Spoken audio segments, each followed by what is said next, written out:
Yeah. just waiting for you to come back. Now All we're live. right. Now we're We- live. Good morning, everyone. 6 a.m. on the 23rd of January, 2026. Welcome. I'm coming from Boca Raton, Florida. And please tell us where you're watching from. Put it in the chat. Hashtag KMT for a chance to win. Let's do a baseball hat. Kiltz hat. Kiltz KMT. hat. Tribe. Kiltz hat. Right I on. wasn't here. Ah. Oh, wait. Who's and- this? Is this Dr. Nelson or is this the... Put your Yeah. questions in the chat, please. We're going to be talking to Danny this morning. Rudyak, is that correct? That's so Is well that- pronounced. Yes, Dr. Nelson. Rudyak is right. That's my last name. Okay. And today's Friday. How are you doing, Dr. Kiltz? I'm in Sarasota, Florida. I'm doing amazing. Another beautiful day in paradise. I was supposed to go up north, but I decided to let the storm hit, and I'll wait. Maybe Monday, Tuesday. I don't know yet. But I'm glad to be here hanging out with you guys and Danny from LA, Alia from Colombia, and Dr. Nelson from Boca Raton at the Boca, Low Carb Boca. Is that it? Yes. Yeah. And we're going to talk with Danny about life, long, healthy, and ideas for all of us to improve our lives and our brothers and sisters' lives. Because really, there's so much suffering. And maybe you could introduce yourself, Danny, and the why you're working in a world to help brothers and sisters heal. Yeah, that's our mission is deeply profound. We all, the entire team, employees, co-founders, have been deeply touched by what we find to be a relatively broken healthcare system in the United States. My personal journey was when I was 12, my father was diagnosed with multiple sclerosis, and it was very difficult to watch someone who I looked up to so much deteriorate at a very fast pace from his motor functions. And then furthermore, he was later diagnosed with lung cancer. He was told that he would not, he would likely survive if he did not have it recur within 5 years. 5 years later, it did not. Half a year later, he was metastatic again. And they said that there's just no chance for him to survive. And lo and behold, I was with him through that whole process. And it was, once again, very difficult to watch. And we were told, it won't be long that we'll have these few moments with him. And then we're told, hey, surprise, he's actually free of cancer. And the yo-yo that plays on someone's kid emotionally, and also I can only imagine what he was going through to be told that he was going to die and then that he's going to live. It was quite taxing, and we thought we truly got a new lease on life. We were so excited. It was about 2 months later that he passed. So that was my first true interaction with the healthcare system in the United States, the subjectivity of it, the lack of certainty. And what I started to form these thoughts early on, that we have a healthcare system that's truly based on reactive care and responding to illness and not preventative care. And some of that is cultural, some of that is economic, and kind of just how that profit wheel works within the US healthcare system and its education. And wanted to live my life a slightly different way, and found that it was tremendously inaccessible. And so myself and my partners wanted to democratize what we think of as the future of healthcare and preventative health, and enable on a national basis doctor-led programs to help you live a longer, healthier life with supplementation that's dispensed from a pharmacy, that's bioavailable, and programs that help you age in a healthy way.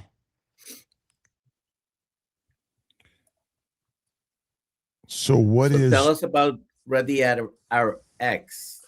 What type of services you guys Yeah, so we're Wow. direct to consumer, at this point, very much self-directed, directed consumer, future of health, longevity program. So everything is doctor prescribed. We have over 400 doctors nationally in the network, and offer supplementation and medications that help reduce, a lot of what Dr. Kiltz talks about, inflammation, and also we acknowledge that a lot of what you see in the GNC, folks aren't aware that they're not regulated supplements or products. So by the time that they quickly hit the liver and they're not truly bioavailable. So our body can't metabolize and absorb those nutrients and supplements. So predominantly we have um, truly bioavailable injectable solutions that a pharmacy will dispense. Some of our hero products include glutathione, which is our body's master antioxidant to rid of all the free radicals in our body. NAD plus, as I'm sure you're familiar with, which helps with ATP and energy production and helps our telomeres strengthen and not unwind and cause DNA damage. We have, of course, methylated B12, MICM products, methionine and acetylcholine, um, and we have growth hormone mimicking peptides like sermorelin. We certainly have some GLP-1s. And as the FDA continues to clear more and more peptides, we will be able to offer those as well for our broader customer and patient base. Why is the system broken? So I think that your voice is so powerful, Dr. Kiltz, because it talks about how food is, one of the primary points of your health, right? So food equals eating well equals good health. But when you have a FDA that is 40% or so funded by the people that they're supposed to regulate, you have a innately backwards regulation, which promotes profit over the interests of its people. And we hope that that's not what it does, but fundamentally it's bias. And so it starts at the most basic level, which is food when you're a baby. I heard one of the most recent individuals that you had on your podcast talk about the formula that is introduced to babies and how it's sugar and chemicals, right? But it starts with food. Horrible. Horrible. Um, but it starts with food, but it goes down to the fact that we have a feedback loop of profit that happens when we have a sick population. And the United States has undoubtedly, as a function of data, one of the least healthy populations globally. I think it's habits. I think it's education. I think it's that we don't enable healthy eating, and we don't actually incentivize um, people living healthier lives. Right? We kind of live sedentary lives. We eat unhealthily. We are told to only go to a doctor and seek an understanding of oneself with robust labs only when you're in a state of being sick. So that's a backward system. Yeah, we're driven towards drugs, diagnosis, drugs, dissections, and ultimately, let's see. So that you're cured from cancer if you live 5 years, right? And you're right. It's the yo-yo of our ability to define disease anyway. And It's the subjective nature of it, right? It's that even you went to medical school. A lot of this is pattern matching, right? So it's, hey, I've seen this so many times. So here's a wonderful example. My wife went. You spent so much time in Los Angeles in the '90s before moving to New York. My wife went to two of the most impressive hospitals in the world in Los Angeles. One told her when she was very ill to go home and that she has a viral infection.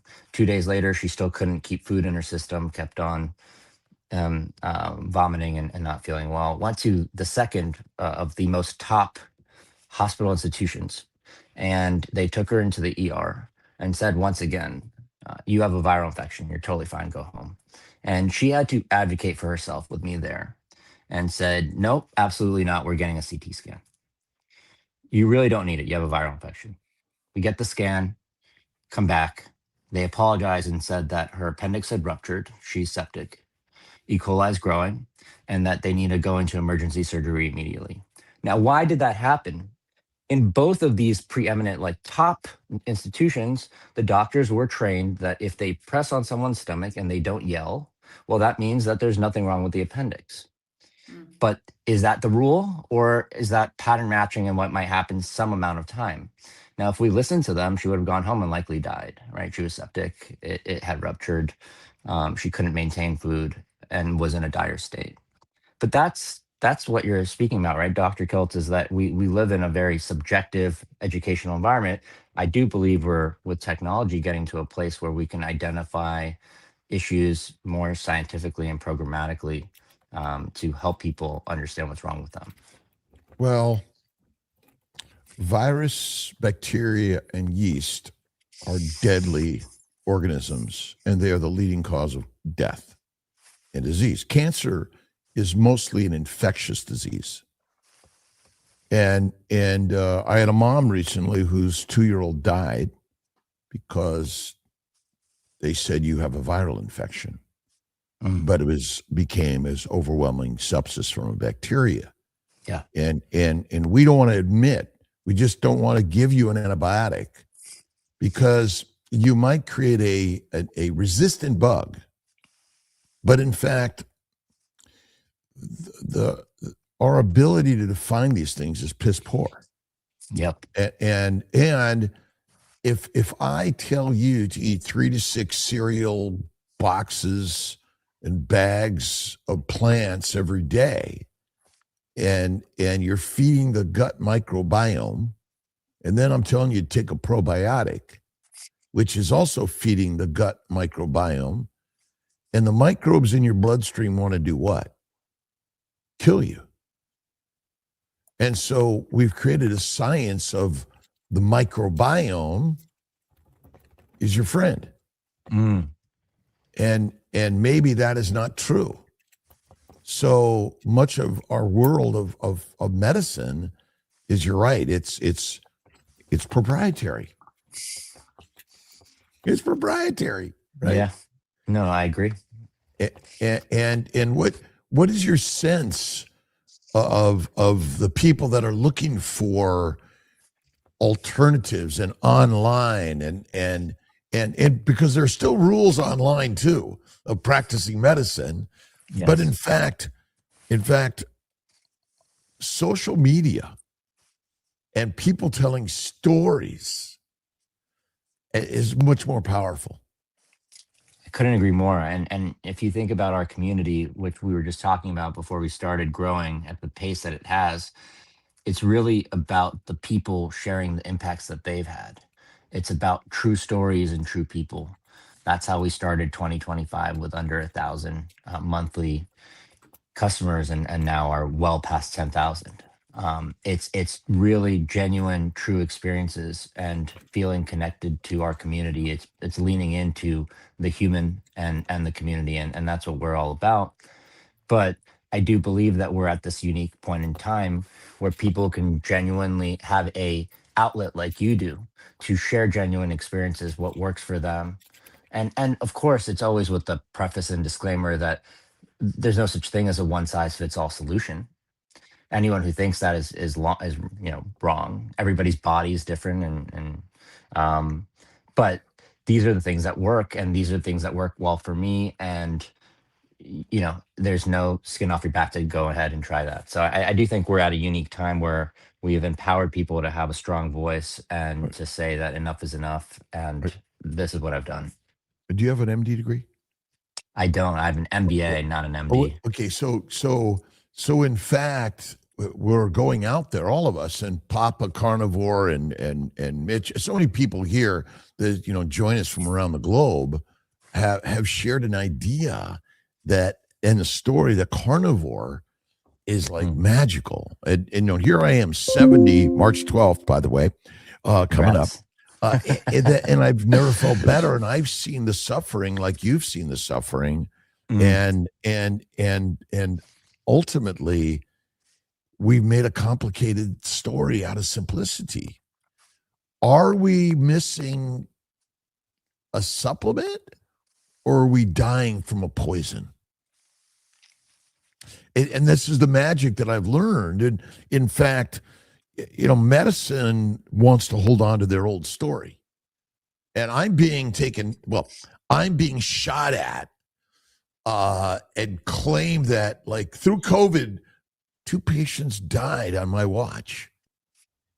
And they're claiming it's something I did. It couldn't have been COVID or anything else, or the fact that our system is misaligned. It must be that you did something wrong. And what's the standard diet everyone recommends in the standard medical world? Mediterranean. That's right. And by the way, that's every year when I see my primary care physician, that's all I hear. I get my eyes examined yesterday. They tried to examine my head, but they were going through my eyes, and I have perfect vascular anatomy in my eyes. Okay. And I have a little bit of cataracts, 70 years of breathing, drinking, and eating the standard shit. And what I'm feeling is, okay, so now is my CAC score a better measure of my cardiac vessels, Dr. Nelson, or is a look at my retina and my cornea and my eyes? There's no vascular disease there on the eyes. So and shouldn't the answer be you need the inputs from all facets of data to get a better sense of you, right? And one piece of data isn't sufficient. Well, here's a data is often doo-doo. This is our problem, even in MBAs, by the way, okay? This is our hard part. Our ability to predict you is very imperfect with all the top technology. Doesn't matter. That's part of our problem. And I'm wondering if we get back to our ancient nature, and we don't need as much technology. We need more simplicity, maybe. Just an idea that because we're not all different, by the way, we're almost identical. Again, it's a hard one. Remember, the top diseases are what? Everyone's dying or getting sick from the top 5, right? So maybe we're more identical than we know. We're like a Ferrari coming off the assembly line, right? Maybe. And throwing out some controversy because we need it at 6 a.m. or 3 a.m. 3 a.m. And I called my brother Ray this morning. He didn't answer, by the way. So Brother Ray's in Irvine. I was there the other day in San Diego. It seems like, damn, a flash of light so fast, right? This life goes. We're in LA. Are you, Danny? Right by UCLA, actually. Oh, yeah, cool. Westwood area. Very nice. Yeah, Westwood area. Yeah. No, and by the way, I think you're right. I think that we have fundamental underlying things that connect us, not only from a biological perspective, but from a physiological, mental, and spiritual perspective, right? I think that we have motivators that are the same. And I do think some of the things that you say, I couldn't possibly agree with more, how important it is to have faith, prayer, and also just spiritually be aligned and have the power of the mind. I think is so absolutely important. And I don't think that there's data that can support that. I think it's just the case. It's just fact, right? Your wife was like near death. Yes. From one of the most common problems, ruptured bowel. Exactly. And the rupture, her body was attempting to save her. But it does a massive job. Great. But when a blood vessel, like a large artery ruptures and or the bowel ruptures and the microbes. I mean, so how the microbes get there? Yeah, I don't know. You know, They're it's everywhere. interesting. I think that you should. I think it's important for people to hear what this was like. Is you know, she couldn't keep water or food in for 2 days. So Wow. at some point she started, you know, throwing up or going to the restroom, but it was all green. You know, there's nothing there. And so that was a big indicator that something was fundamentally wrong, even after um, a hospital system that you, I believe, fellowed for or interned at said to go home and that everything was totally fine. Um, and you know, I think our bodies hope to, if they're working properly, inform us that something is fundamentally wrong. Um, and and then it's upsetting when you hear your body saying this to you, and then you have a professional with an MD saying, no, no, no, you're fine. Well, because we're lucky enough, by the way, meaning we're people don't die on our watch more often than not. Okay, I mean, eventually we're all going to die, and but I've seen, and I'm I've seen through my practice of medicine people die. I'm like, why'd they die? Well, that shouldn't have happened, or organs just like stop working. And I was at Sepulveda VA with the AIDS crisis way back in the in the 80s. 80s, yeah. And I was at Cedar Sinai. I was at Sepulveda VA. Yeah. And I was at LA County Women's Hospital for OBGYN. And it's combat medicine. But it's John D. Rockefeller medicine. It's the sugar cartel medicine. And it's so ancient in the powers that control. And we see it right now in what's going on in governmental stuff around the globe in the United States, right? It's basically it's combat. It's the powers that want to control the masses. You started your journey on your carnivore diet. Is it now 15 years ago? 15 years. Yeah. What was that catalyst moment for you? By the way, it's important to know I started my health journey with a keto and carnivore diet and intermittent fasting, and it worked wonderfully for me. So I'm a big believer, but I'm curious what that moment for you was, and why it wasn't I'm just going to try it, and rather, this is something that I'm going to vehemently stick to, because if basic math serves me right, you were already 55 at the time. So that's a big life change to make at that age. I'm an old fucking man. Sorry for the language. I know. No, delete that, Aliyah. But you're right. Okay, so look grew up in LA, kicked out of school, and again couldn't read, father in jail. Yeah. I had migraines, bowel problems, poop problems. I ADHD. I couldn't sit still. I ran around. I couldn't read, and so it was already over the counter drugs. It was coffee. It was prunes, and it was a plant-based diet. But we're strong. We suffer through it. We do the very best we can through the misery we're all suffering from, I went to LA City College for 4 years. I went to University of Southern California. I didn't get into medical school initially, and then I got into Albany Med, and then I got into University of California, Davis, where I started 81 to 85. Good friend Dave Kilmer wound up dying of cancer. My good friend Jim Slotnick, who wrote a book, My Short Life, died at 28 of glioblastoma. He was at UCLA.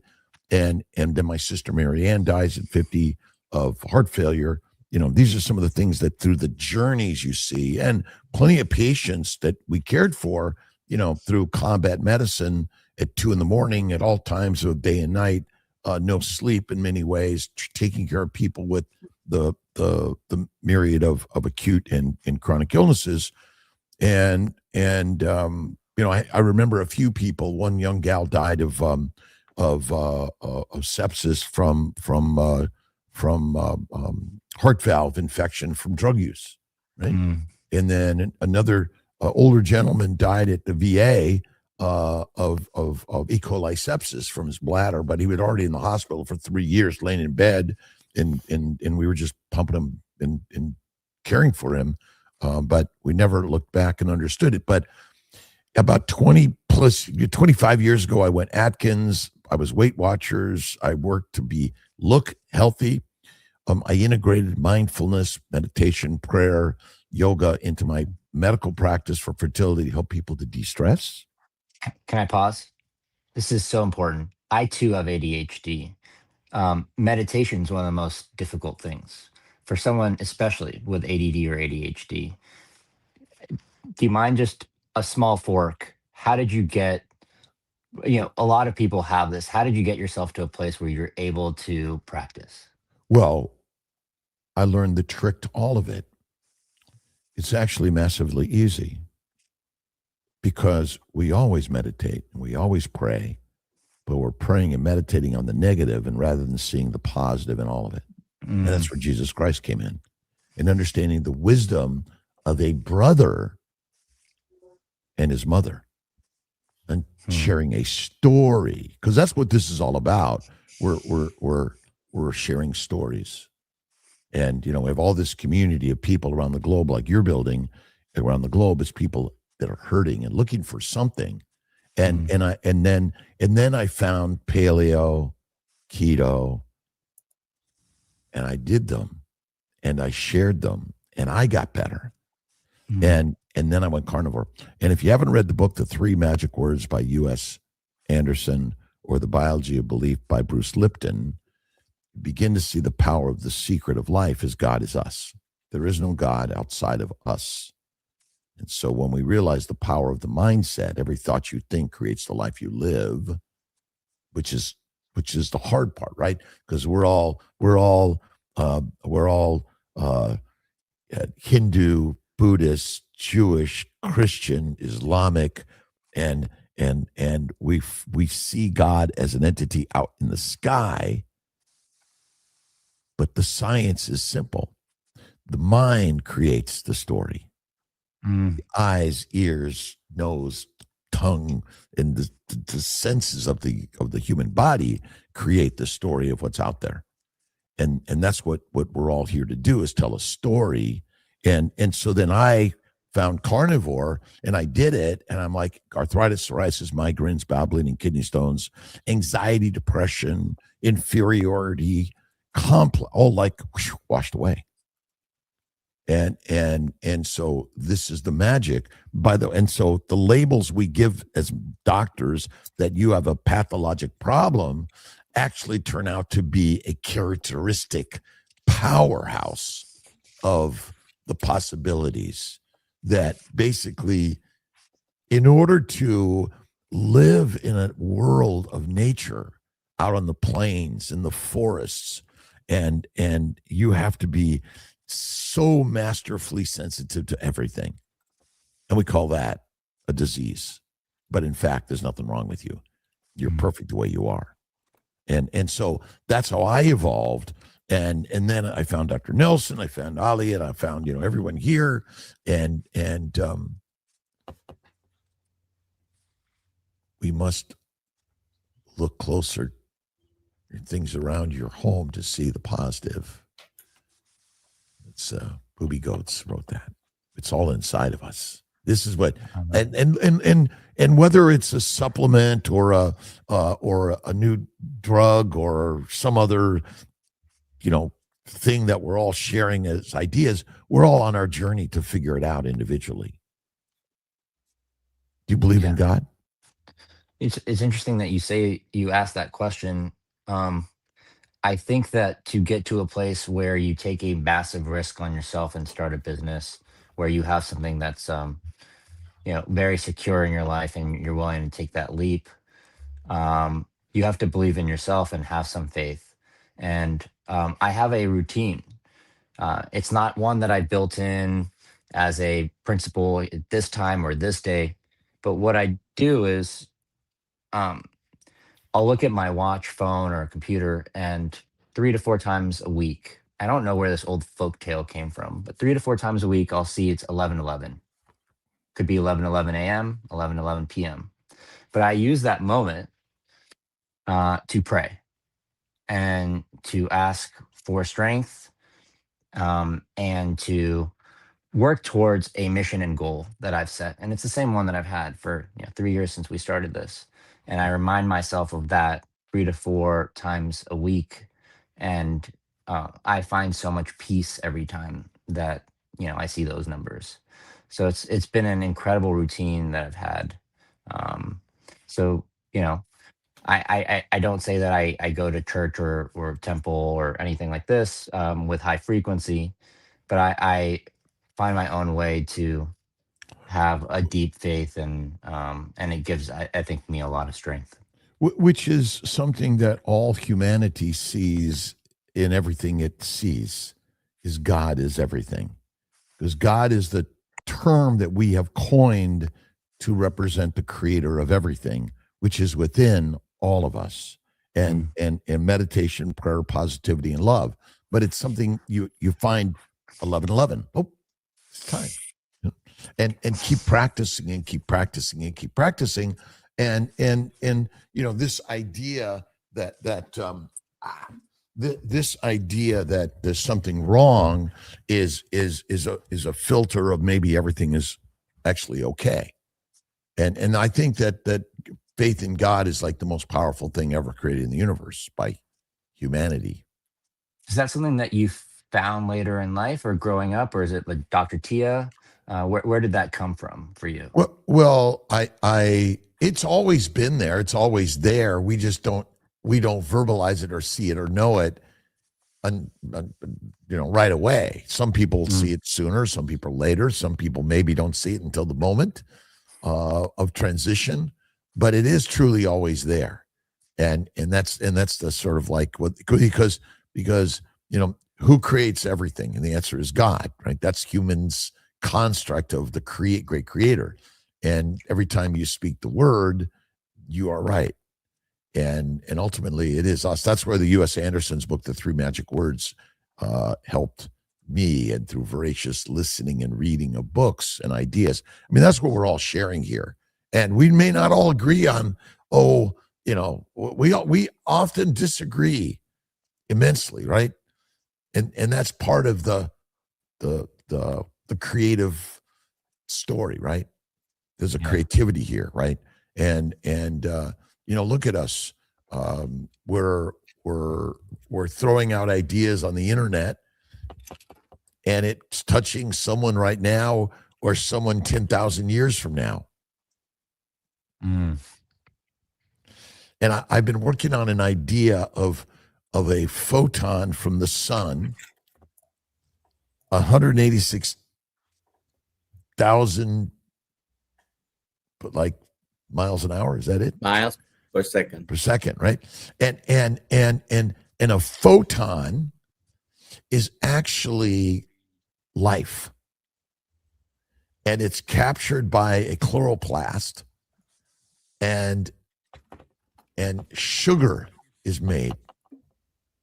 That's the story we've created, right? In the science of all of this. And ultimately I found God. Well, I found science and God. And the question is, are they separate? And it's so interesting because you generally would think in most instances that a person of medicine is very scientific and thinks in one specific way, and a person of religion that believes in God and creationism thinks a completely different way. And then you have you.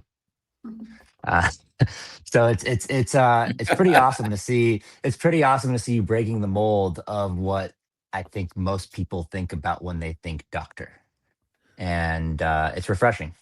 Well, ultimately, most doctors, by the way, believe in God.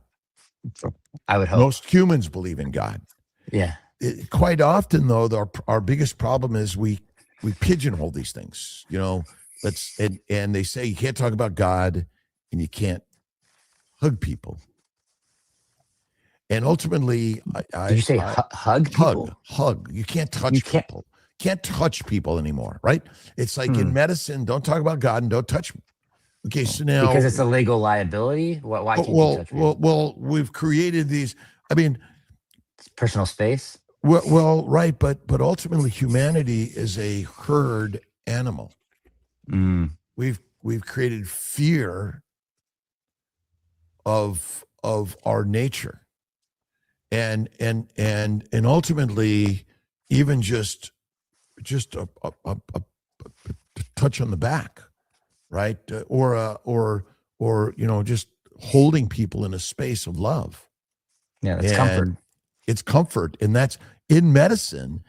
That's what's missing. I mean, look what happened over the COVID craziness. They locked everyone up. Can't go in there. Put a mask on. Well, They used to call that you're going to die bedside alone. manner. They used to call that bedside manner. It's what it's what I think at one point in time was the standard of care. Right, and so we've maybe Dr. Nelson could talk about this as a family practice doctor, and I was talking to Dr. Gabrielle Lyon the other day. She has a new book on Forever Strong. Forever Strong, right? Yeah. and she's very impressive. Yeah. We're missing the simplicity of just sitting, connecting, listening, and we're also working to rush, and I, again, I'm the rush king. I'm like, let's get it done, and helping more people as you're working to do. We've where is this comment from? This is as a reason have lost their empathy. I think actually they have it, but the systems of that, all of us are living, right? What's wrong with the current system that we're all living in? And in some, I mean, this is where we're at. We're all online. We're all communicating with these, but people can find connections because our brain doesn't know that this is not real. I mean, the brain thinks everything it experiences is real, everything. And how do we create a connection? That's why we do our physical meetups. Right? I'm really curious. Do you think this is a U.S. So right before she got sick, she was already feeling a little unwell, my wife, and we were in Italy. So we went to the doctors there and went to a hospital. And I don't feel like we had that loss of empathy. The interpersonal relationship, it was there. That touch on the back, it was there. Now that's an isolated moment. Maybe you say that just a one-off person, but I'm wondering if this is a U.S. problem or this is a global problem. It's a global problem because the way of the world is what we're looking at right now here, right? It's online, it's fast, it's motion. I mean, look, you go through the airports of the world and you walk the streets of the world, and ultimately it is the same. And we're really not different. And they're so similar. But yet I think that our humanity is built deep within all of us. And maybe that's where, as we travel the world and we connect with people in more loving, kind ways, and we listen and learn, we go to our ancient, the cathedrals or the ancient the museums and or just walk the streets, right? And be patient, go slow. But it's, there's so much of, let's make more money. Let's be more successful. Let's have more likes and all those things. And nothing, I'm not chastising them because we're all part of that. It's just within that. How do we just slow down a little bit, right? Mm. And what you're sharing, because what you're doing is bringing people together in a way that we're not doing in standard medicine. But your wife almost died because of in and out, in and out, in and out, in and out. Let's get you in. You're fine. What do we call it? And it's what you said. You said combat medicine, right? And it made me think. I don't know if you're watching the show. I haven't started the second season, but gave me a very visceral feeling. I loved it, but I can sympathize in a very material way watching The Pit. I don't know if you watch that, but that term you used, combat medicine, really resonated after watching that show. Well, I just remember through residency, internship in internal medicine, internship in OBGYN, and I remember just labor and delivery. It was, let's clear the board. Let's get everyone delivered and get them out the door, right? Let's move them out of our particular problem. Let's rupture their membranes. Let's start their stimulation. Let's monitor them. Let's push them. And ultimately, a lot of what we did interventionally was, it's carousel medicine, right? It's, putting everyone in a carousel or moving us through and not realizing that we have to slow down and be present and patient. And it's because you're seniors or the owners, the, key performance indicator is how many people did you see in an hour? How many people did you see in a day, right? Let's get those numbers up. How do we increase output? And so how can you have a high standard of care when that's the KPI? And for all of us, there's revenue, there's profits, there's, our ability to keep going. And that's so much of what, we're in medicine. I own a large medical practice, and, these are things that we always look at, but ultimately we have to come back to, and this is why I focus on faith in God within the mirror, the food you consume, how frequently, how much, and what it is. And I believe that the carnivore lifestyle is likely the most evolutionarily healthy for humans.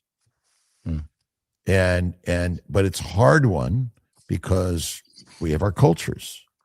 And I'm Italian in my culture, and Mediterranean my culture, but I grew up and lived in LA. I loved Coke and I loved chips and salsa, and I loved pizza, pasta, and bread.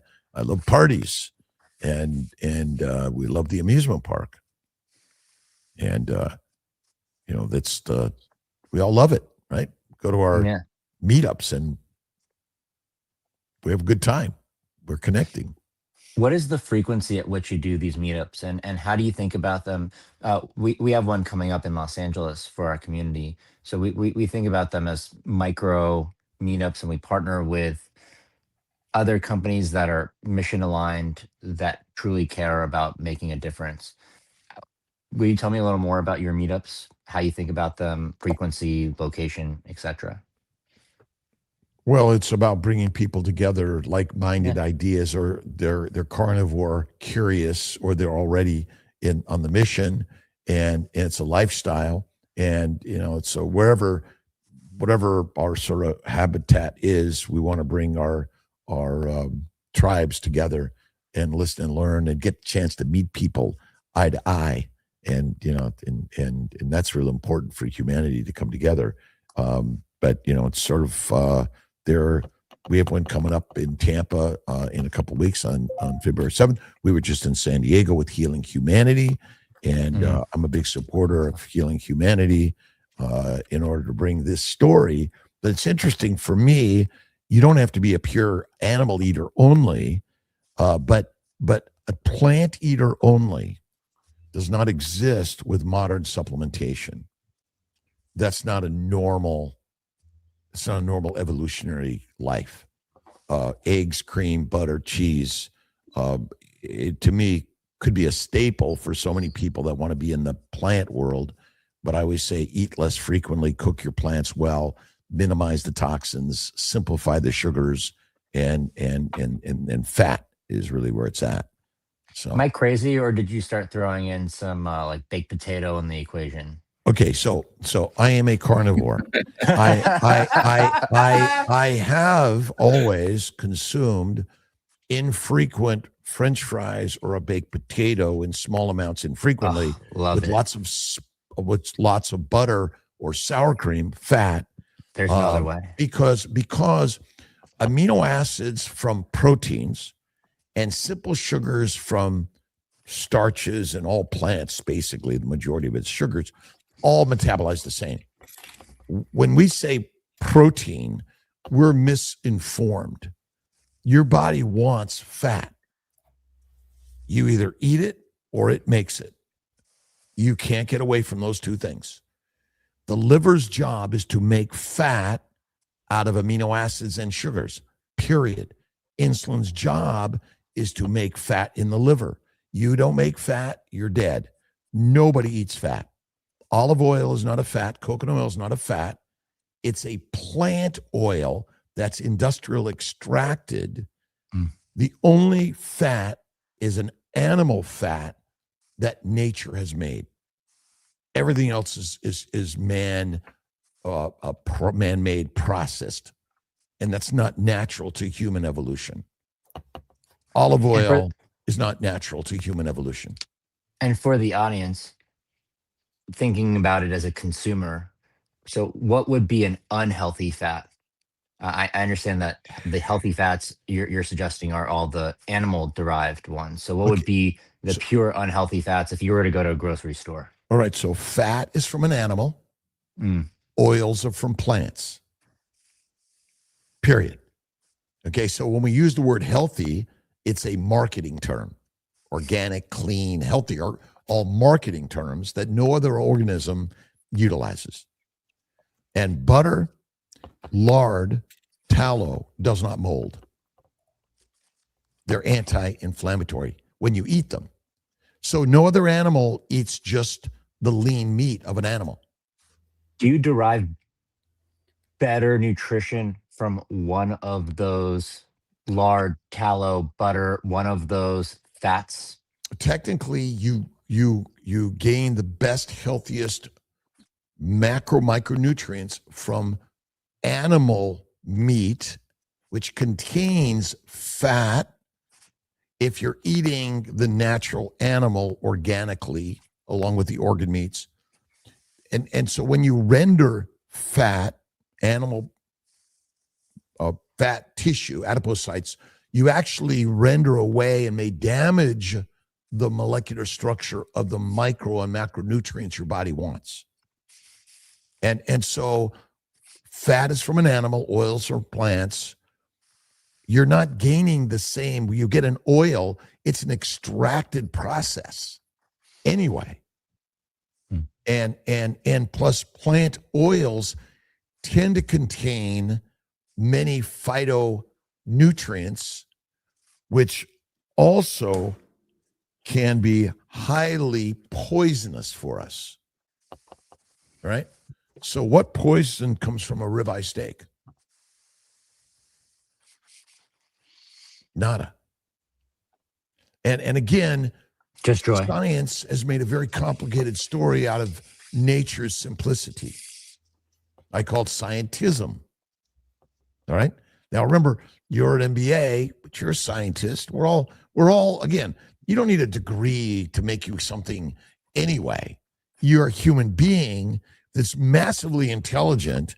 You came out of the trees, you made tools, weapons, and hunted in a pack.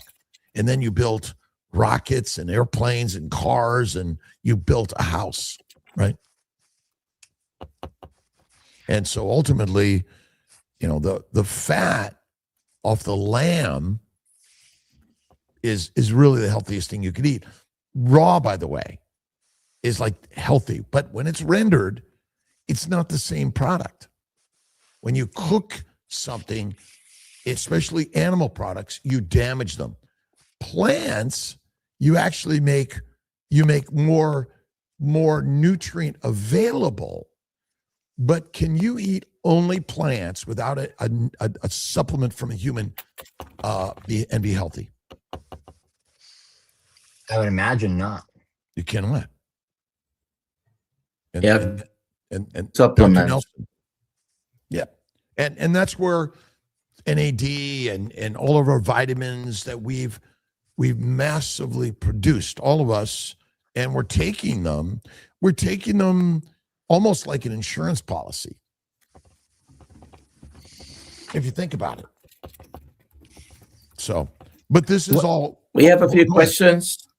Yeah. One more, Danny. What was your last one? And then we'll get Dr. Well, Nelson. so I actually really wanted to double click into raw meat. I enjoy it very much. I like tartare quite a lot. But all tartare is not created equal. And I wanted to get your perspective. Is that a quality of the animal? Is that storage? Why at some point in time will you have a tartare and you might get sick from it? And why are you going to have the best bite ever and never feel a single thing? Is that storage? Is that the animal itself? Is it preparation? From your perspective. So an animal, it creates their anatomy, and it's the human processing that makes it toxic or not. Plants are recalled more and cause more disease than the animal you eat ever will. It feels like these lettuce continue getting recalled on a what, every 3-month basis. Well, because lettuce is nature's toilet paper. Piss and poop and the microbes live well endowed in plants. But we who want to control the masses feed them plants because plants are highly addictive and poisonous. And they feed the microbes in the gut that make alcohol in your gut. And so we are just masterfully manipulated by the masters that want to sell us heroin, cocaine, marijuana, nicotine, caffeine. And the most addictive substance is plant sugars, which ultimately we are addicted to them for survival. That's all. So the manipulation, so so it's processing, so it's when you're breaking down the animal and potentially also what it's being fed prior to that, that causes for. Probably not. That's the least of the problems. The most problem is you didn't kill and eat that animal. Someone else did. And then they ground it, they wrapped it, they shipped it, and you have no idea anything about it. But that animal, I don't care if it eats grass or grains, it's still healthier than any plant you eat on a regular basis.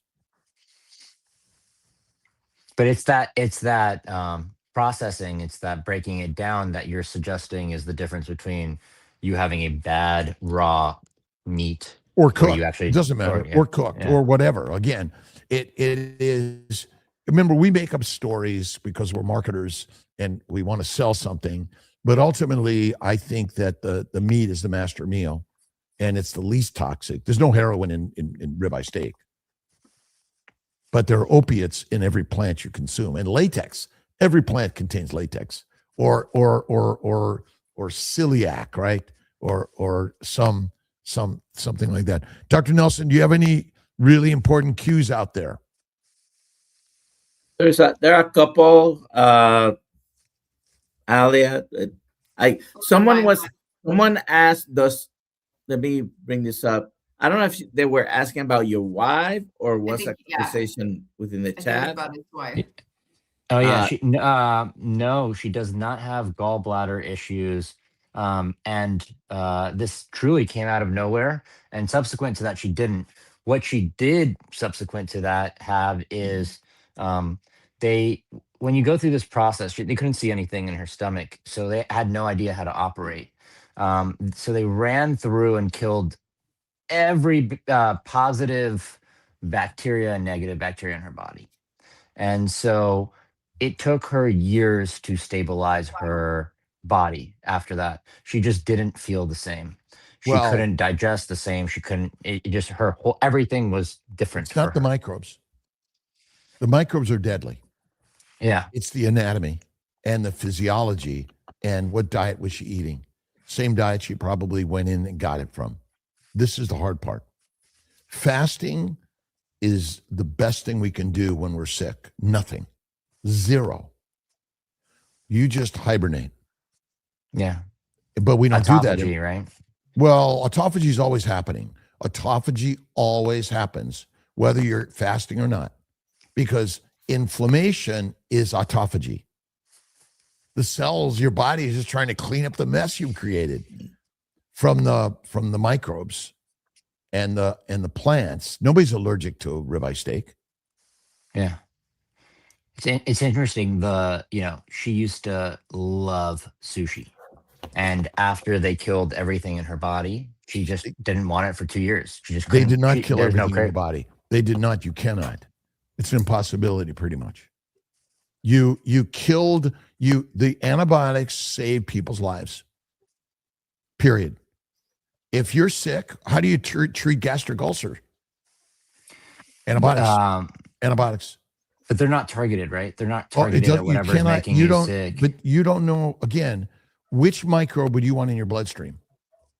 None. They're all harmful. They're all there. They're everywhere. So to wipe them out, you can't do anyway. But let's just say you did. Tomorrow, they're back again.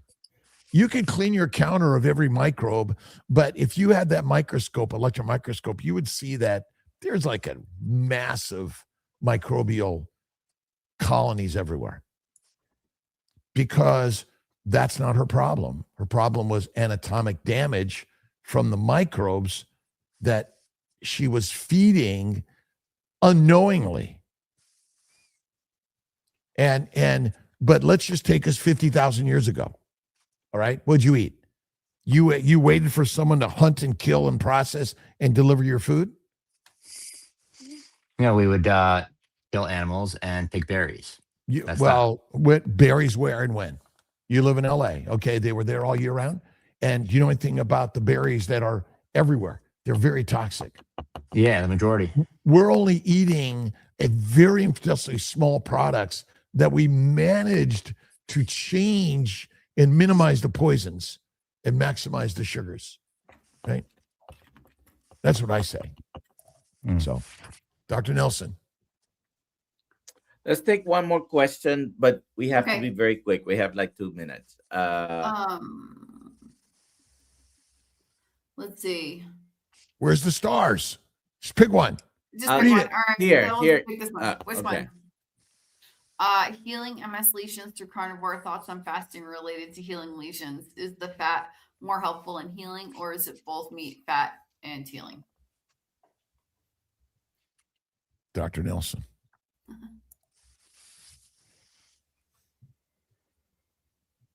Is What is nutrition, is the fat? Answer is yes. What do you think? A bear hibernates 6 months, gestates 6 months, and loses only adipose tissue. Adipose sites, adipose tissue must be the most important cell of our body. And it's fat, because adipose tissue contains every mineral, vitamin, amino acid, simple sugar, and fatty acid. And ultimately, this is our problem. When you eat an animal or you eat a plant, you get all these things. Rendered fat is not good for us. Once again, it's cooked. Go ahead and run it. Okay. Alia, Run it and then hit it, because you got about Danny, hang on with us. This is good. No, I love like the first question you picked was like one of the most complicated ones you could talk about an hour for. But there's all simplicity. Hey, Louis. Yay, Louis. We got to meet up at sometime. What is it, April or something? 11th? In Long Island, April 11th. Yeah, Long Island, April 11th. And where's your meetup, Danny? What do you got coming up? What do you got? MEAT up or MEET up? Yeah, we have one coming up in Venice, targeted for April Cool. later this year. So very excited. Definitely will invite you. I don't know how often you come out here to LA, but we're out here in New York quite often. Cool. Oh, awesome. All right, everyone. We'll see you Sunday. I don't know what my Sunday looks like yet, but Monday for sure. You're not doing Sunday. Monday. Have a Monday. nice weekend, Monday. everyone. Okay, bye.